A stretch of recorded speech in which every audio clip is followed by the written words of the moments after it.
All right, my 8-week detox is officially done, so I have some updates. I actually went 9 weeks instead of 8, just for shits and giggles. I figured, what's another week? So I am down 20 plus pounds. Like I said, I stopped weighing.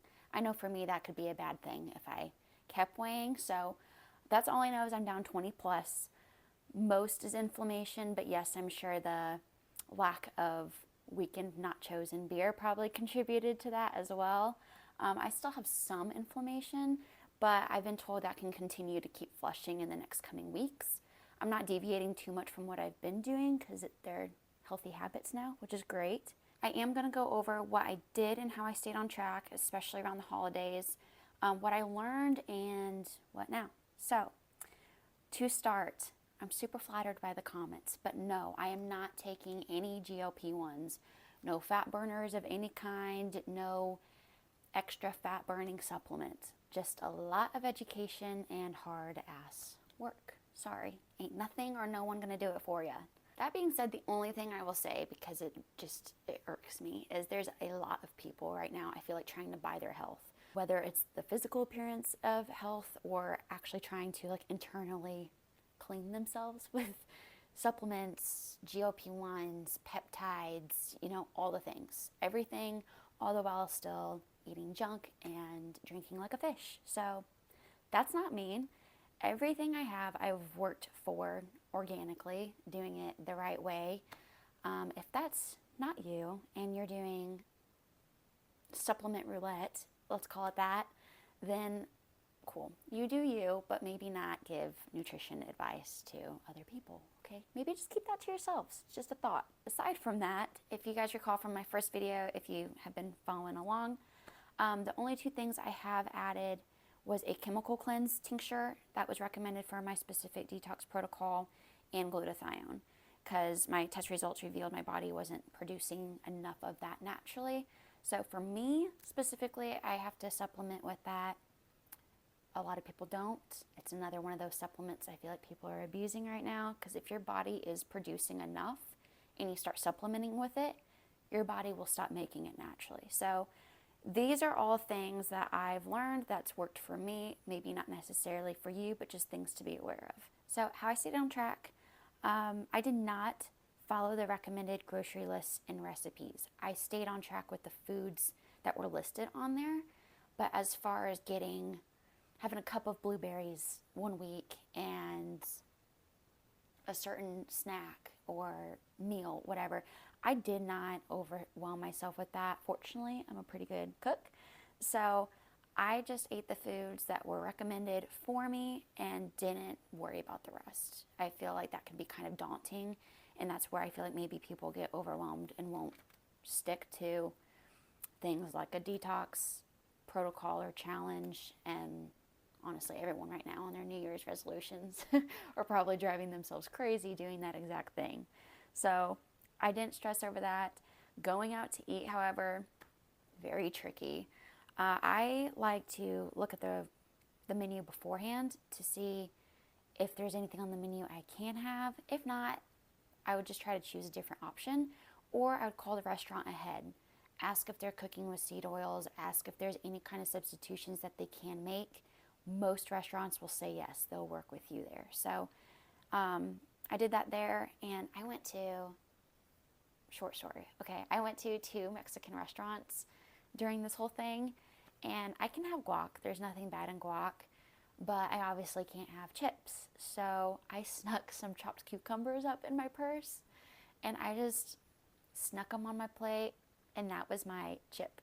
No one asked questions. It was fine. No one really noticed. But that was my chip, and it worked. So you can do cucumbers, you can do radishes if you're desperate.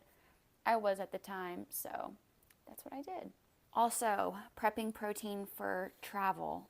That was a huge one, especially for Thanksgiving, because me and my family go to Dallas for the Cowboys Thanksgiving game every year. And I brought some boiled eggs for breakfast. I prepped some food for tailgating, like veggies and just some other meat and proteins that I could make then at the times I wasn't at a restaurant, or maybe I could get a salad or grilled chicken, anything else, so that was tremendously helpful. I made sure to eat prior to events. If we were going out and about somewhere, there was actually this Renaissance festival. It's a big thing here where I'm at. And it basically was a drinking fest. So I had water and I smelled a funnel cake. That was about my excitement, but I just ate prior. And then I brought along these little meat sticks. These are actually really good. They have like beef liver and heart. It sounds disgusting, but they're actually really good.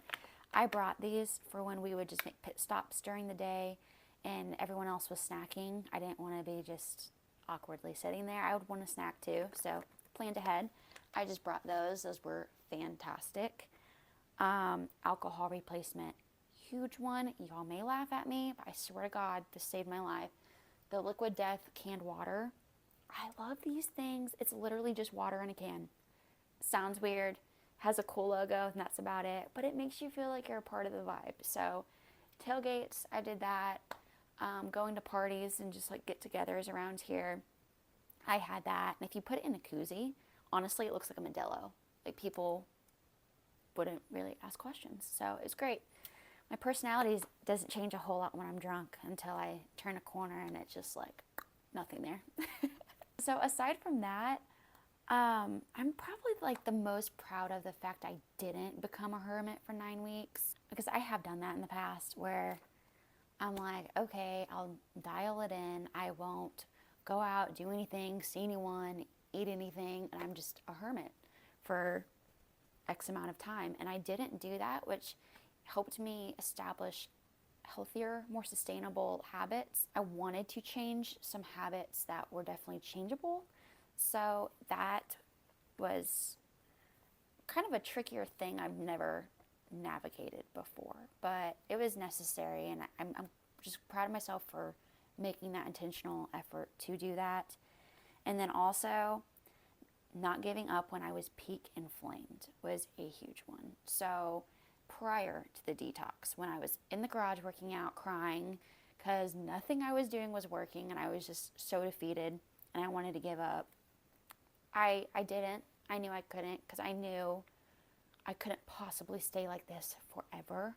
So I used that time to build muscle. So anyone that's like, how did you do that in 9 weeks?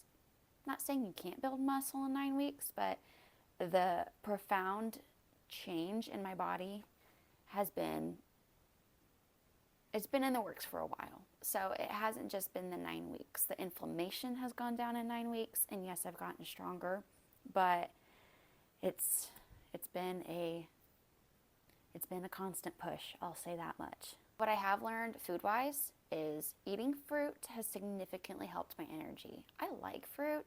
I never have ate a whole lot of it, just because anytime I want it is at like evening and night, and you shouldn't really have sugary fruits later in the day and like closer to bed. Every once in a while, it's not going to kill you. I mean, whatever, eat the fruit instead of ice cream, but I just never want it in the morning. So I got used now to eating like raspberries, any kind of berries really in the morning. I like it, just kind of fits, I guess. It's the bright start to my day.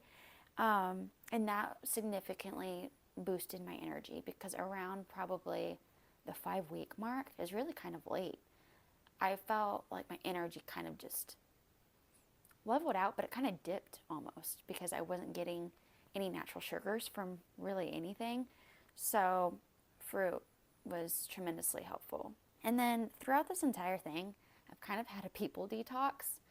So just, that's all I'm going to say about that one. It's been good. It was unexpected, I guess, but it's been good. So aside from that, that's really kind of it as far as updates go. I've enjoyed everything I've been eating, because I feel so good. Everything that I cut out, I don't really feel the need to bring it back. And like even my morning coffee that I loved so much, I can't have that now. It's been 9 weeks. I don't want to have it, because it made me feel so bad. Even though the ingredients were good, it just wasn't what my body liked. So that is probably my biggest tip that I've noticed within myself, but then even with others, is if you want to replace your bad habits or stop your bad habits, replace them with something else. people just cut out, and that's why they ultimately revert back to it, because they haven't replaced it with something they enjoy. So the coffee, that was a big thing for me. And you guys heard me talk about this earlier, this brand Purity coffee, third party tested for mold.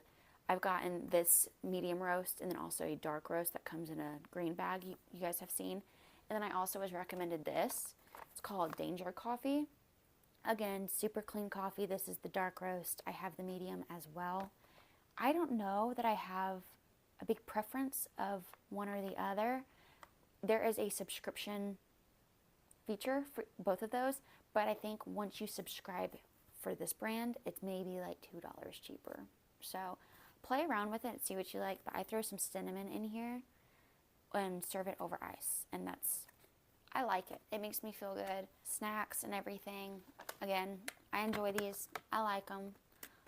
You guys know I prep protein. I always have protein prepped in the fridge because I don't like to meal prep.